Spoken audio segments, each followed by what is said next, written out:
My name is Susan Thompson. I'm a lawyer, employed, but I've followed a proper path and landed a legitimate job. I've been married for about 13 years. My husband was previously engaged and has a daughter, Molly, from that relationship. We remarried, but now that she's in her teenage years, she's increasingly ignoring me. I've always believed that she would understand someday, so I've worked hard both at my job and as a mother.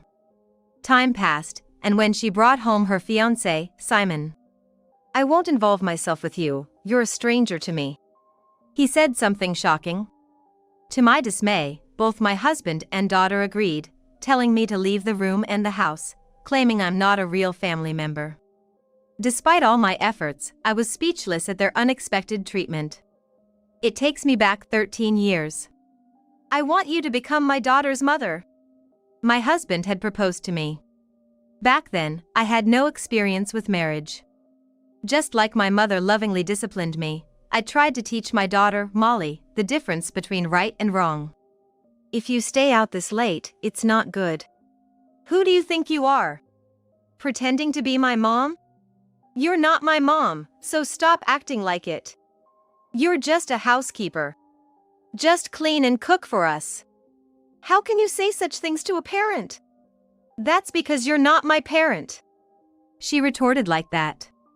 I cooked for her, and she would frown at the table saying, "What's this?" "It's meatloaf." I'd respond, thinking it's a dish young people would like. "What? Can't you make anything else? It's like you only know one recipe." "That's not true. Yesterday, I made chicken, and the day before that, fish." I wasn't in the mood for meatloaf today. She would leave and then come back with a burger. Meatloaf or a hamburger, aren't they similar? I thought so, but couldn't say anything. Yet, she always wanted more pocket money than usual. "Hey, I need some money. I gave you some at the beginning of the month." "What? That's not enough. My friends get way more. I get so little. I can't even hang out with my friends. If I get left out, it's all your fault. You're in middle school. I can't give you that much. I've discussed this with your dad." Ugh, always bringing up dad. A real mom would give me money on the sly. "You're useless." "Fine, give me money for textbooks then." "Textbooks? How much?" "About $50. "Well, I guess that can't be helped." I gave her the money, but it seemed she never bought the textbooks. This continued, and when I talked to my husband, he just said, "Molly's going through a rebellious phase. It can't be helped." I was upset with Molly, but even more so with my husband's attitude. Time passed, and after Molly graduated from college, my husband suddenly wanted to rebuild our house. "What? We don't have that kind of money." "We'll get a loan." "A loan? We can't work for another 10 years. We'll just be left with a loan." "If we don't, Molly will get married and leave." "That's natural, isn't it?" "No, it means she'll leave the house. I don't want to let go of Molly. We need a nice house for that. If we have a grand house, any man she might find will want to live here." "I don't think so." "No, it's settled. You think it's okay to marry her off because she's not your real daughter." I absolutely disagree. We need to rebuild this house to keep Molly here. "What about the remaining loan?" "If Molly gets married, the young couple can take it over. If they live here, they'll pay for it." "Isn't that unfair?" "As long as we're working, we'll pay it. No problem there." "But we can't keep our current salary forever." "Enough. I've decided. Don't argue. This is not a discussion. It's decided." So, we ended up rebuilding the house, and Molly was thrilled when she heard about it. "Really, Dad?" "Yes, really. I can't let a cute daughter like you live in such a shabby house. That's why we're building a new one." "But there's a loan. We can't work forever. You'll end up with the loan." "What?" "Dad, she's being annoying. She's trying to ruin my dream." "See, Molly's fine with it. You don't need to say anything. You're making a fuss when my daughter is happy."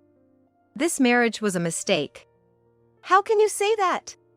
In the end, they didn't care about my opposition, built the house, and soon after, Molly brought her fiancé home. And now, I'm being ousted as an unwanted person. Hey, how long were you planning to sit there? You're not her mom, so just leave already. Exactly. How slow can you be? Just go. Hearing them again, I snapped back to reality. Yes, right. I muttered, getting up to gather my things in the bedroom. Alone in the bedroom, packing my bags, tears started flowing. From the living room, I could hear the three of them chatting happily. Oh, so Simon is a lawyer, and he owns such a big office. That's impressive. Molly, you've caught yourself as an amazing man. Dad, please. Caught is such a harsh word. My apologies. It seemed my husband was reassured just knowing that Molly's fiancé was a lawyer. Indeed, a young lawyer like him would likely keep working and be able to pay off the house loan. And as a business owner, he must be earning far more than me, a mere employed lawyer. I see, so that's how it is, I thought to myself. Despite understanding, the pain of all my past efforts being shattered by the appearance of this fiancé was unbearable, and I struggled to pack my bags. Eventually, I managed to stuff my personal belongings into a suitcase and went back to the living room. I will leave now. What, you're still here? Don't bother announcing it. Just go. Simon might get upset. I informed them I'd return later for the rest of my things, and left the house. From the living room, I could hear my husband and daughter's cheerful voices. Even though she's a lawyer too, she's just employed. She's no match for Simon. Now that she's gone, the house feels so much cleaner. Their words pierced my back as I hurried out the door. Suddenly homeless, I stayed in a hotel near my workplace before finding a new place to live. My new home felt empty, but it was far better than being with them. All the effort for such people. I feel sorry for myself, I thought. From now on, I will use my time and money for myself. With this mindset, I began to change my work and daily life. A month passed. I had gotten used to living alone. My husband contacted me. Perhaps it was about divorce. After all, we hadn't contacted a lawyer to start divorce process yet, so it was inevitable.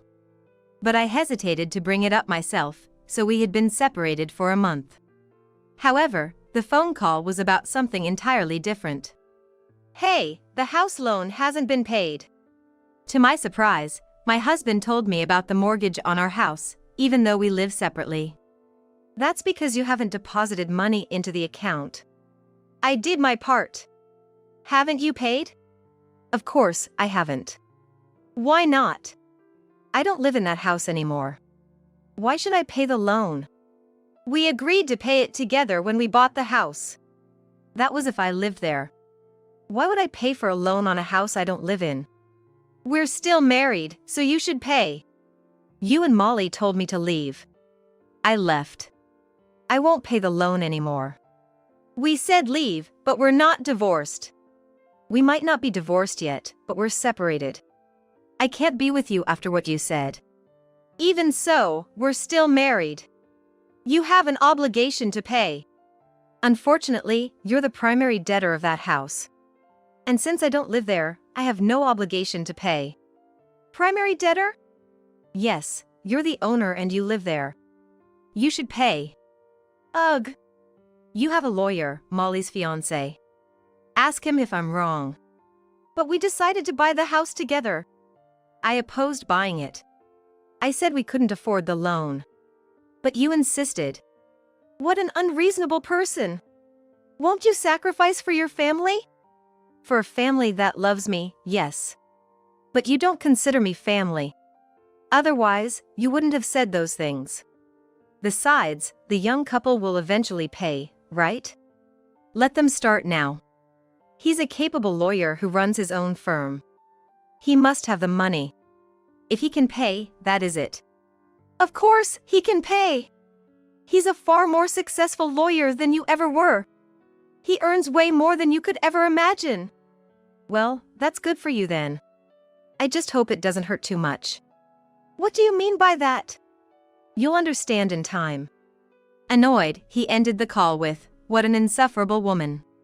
He had apparently assumed that Molly and her fiancé would marry soon and take over the loan. But even after 6 months, there was no news of their wedding. They were living together at his house, seemingly without contributing to household expenses or bills, essentially freeloading.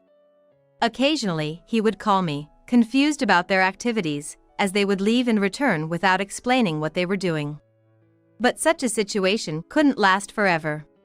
6 months later, he called me again, this time sounding desperate. "Those two still aren't getting married." "I see. They live together. I heard that the other day." "Oh, that's right. They live together, but they don't contribute to the expenses at all." "That's what you were complaining about the other day. If you want your living expenses to be included, you can just say so." "Yeah, I guess so." "You should just ask them to chip in." "Yeah, well, I've been using my savings to cover everything. If it weren't for the loan, it would have been manageable, but paying the full loan amount is tough." "Understandable." "Still, I was able to get by as long as I got paid. I was barely able to get by, but..." "So what's the problem?" "Well, the company I worked for, went bankrupt." "Oh, you knew." When it's in the news so much, it's hard not to know about it. His company had been involved in a fraud scandal, causing massive losses to their clients. The employees, unaware of the situation, were left unpaid and in chaos. "So now, I can't even afford the living expenses. Maybe you should talk to Molly about it." I did. I told her everything, the company's bankruptcy, my dwindling savings, all of it. "So what's the issue?" "When I asked them to contribute to the living expenses, they said they couldn't. I can't force them if they say they can't." "Really?" "Molly might not be able to, but what about her boyfriend? He's a successful lawyer, isn't he?" "Apparently, Molly's been giving him some money because his business is struggling too. So neither of them can help with the expenses." "Did you talk to her boyfriend directly?" "Yes, I did. Told him it's unreasonable not to pay anything for living together." Then Simon started yelling. He said since Molly wanted to live together, I should ask her for money, not him. And when he found out his business wasn't doing well, he got even more upset, saying it's unfair to ask him to pay under these circumstances. He even threatened to leave if I insisted on payment, and Molly, crying, tried to stop him. They ended up deciding to move out together. So now, I'm trying to manage on my own. Can you manage? No, I'm struggling to find work at my age. I see. I'm in trouble. So? But I still believe this is just temporary. In what way? Simon is a lawyer. If he gets clients, everything will be fine. The problem is just the lack of clients. I'm sure it'll pick up soon. You still believe that? Of course. That's why I'm calling you, despite the embarrassment. Can you lend me some money? I'm sure I'll be able to pay you back once things improve. I can't make such an impossible promise. But if Simon's law firm succeeds? That's not going to happen. Why would you say that? Because he's not a lawyer. What? How can you say that? What makes you believe he is a lawyer? Well, he said he's a lawyer, so he must be one, right? That's naive. Look. Search his name on this website. If it's listed, he's genuine, but I assure you, his name won't be there. No way. It's true. But he showed me the certificate. He showed you just a picture, right? It could be replicated. Whether he has one or not means nothing. So, I've been deceived? Yes, he's a fake, as far as my investigation goes. That's absurd. Then who is he? By the way, do you have the house's deed? Of course I do. Why wouldn't I? You might want to check. Things you think are secure can sometimes disappear, I suggested. Panicking, he seemed to rummage through his drawers. It's not here. Did you take it? I wouldn't do such a thing. Then who would? Simon? Exactly. Why would he do this? He might be a con artist. A con artist? I thought it was strange for a fellow lawyer to insist on my leaving first. That's not normal. But you're a stranger. A real lawyer wouldn't say that. He started acting up as soon as he heard I was a lawyer. Everything made sense after that. What do you mean? If he's pretending to be a lawyer, a real one like me would be a nuisance. Because you'd figure it out? Exactly. He probably can't even provide a registration number. A lawyer would be able to say it off the top of their head. Only a first-year novice wouldn't know their number. I'll ask him when he gets back. You think he's coming back? How naive. He always comes back. By now, he's probably on the run. Why do you think that? Search the house. Look inside electrical outlets, vases, behind paintings. If he's a con artist, you might find hidden bugs. That's ridiculous. Just wait, he said before apparently searching the house. He found something unexpected in an electrical outlet. That's probably a bug. If he's been listening in, he knows you're onto him and won't be coming back. What about the house? It's probably already sold. You should check. But I own it. He can't just sell it. He's a con artist. He knows how to sell it. That's insane. I've been paying the loan. If it's sold, the money goes to him, and you're left with the loan. Did you know about this? Are you in on it? Of course not. This is just my speculation. But finding a bug makes it likely. Why didn't you tell me earlier? What good would it have done? You trusted him. You would have just insulted me. Besides, I'm just a stranger, right? Why would I go out of my way to help someone who told me to leave? That's ridiculous. Sure, I might not have listened to you before, but you could have said something. No one's going to tell you anything when they know they'll just be yelled at and belittled. Besides, why should I make an effort for someone who told me to leave? Is there really nothing that can be done? Can't we somehow get the house back? The only option is to go to the police. But without knowing who Simon sold it to, there's no way to stop it.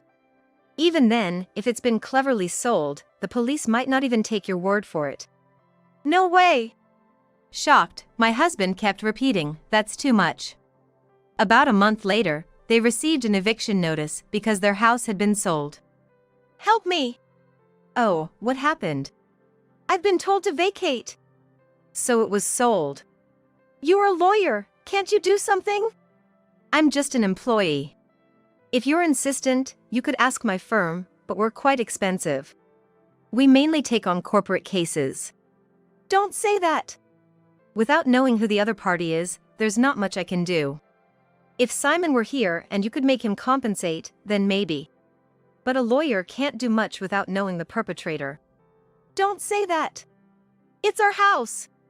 Actually, it's not. You bought that house without me. It's not mine. Besides, I don't live there. Why are you so cold? We're family. You and Molly made me cold by kicking me out. I've accepted that we're strangers now. That's just what you think. I never meant it to go that far. I just thought that since Simon said he was a lawyer. You thought with Simon around, even if I wasn't there, the house loan would get paid. And since Molly didn't like me, her mood would improve if I left, right? That's... Did you really think I wouldn't understand that? It's not like that. I was just thinking of Molly at that time. You're important to me, really. Lies. I know you think Molly is the most important. No matter what you say now, my feelings won't change. Please, help me. You're the only one I can turn to. Unfortunately, I have no intention of helping. Besides, can you even afford the lawyer fees? It's not like they're cheap. But family rates. Or you could handle it personally, then it wouldn't be an issue. No. Why should I do anything for you? Consult another lawyer. What are we supposed to do then? Oh right, That reminds me, let's finalize our divorce. Divorce? Yes, we're strangers according to you. Plus, I'm just a fake mother. There's no need for us to stay married. That's crazy! I'm suffering here. That's your own doing. You underestimated women, and now you're paying the price. I'll send you the divorce papers. If you don't agree with them, I'll take legal action. And if you refuse to divorce, I'll claim alimony. Consider that. Why alimony?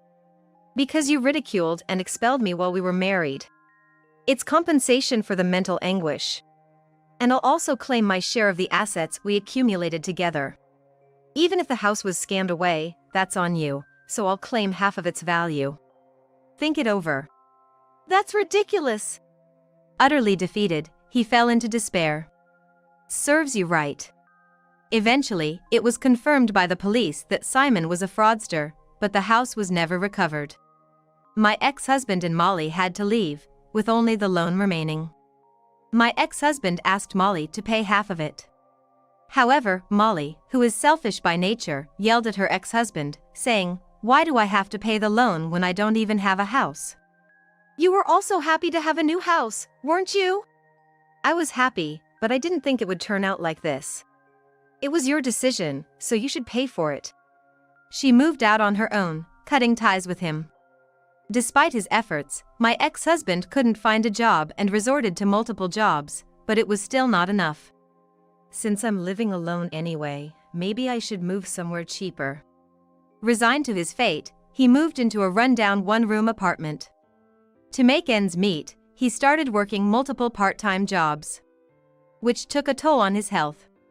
Additionally, because he didn't sign the divorce papers I sent, he had to pay alimony and property settlement, forcing him to borrow from consumer finance companies. As a result, his debt ballooned to an unmanageable level. It's over. There's nothing I can do. Ultimately, he chose to file for bankruptcy and is now living a bare minimum life.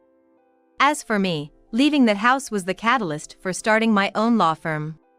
Now, I spend my days running around helping those in need, living a fulfilling life.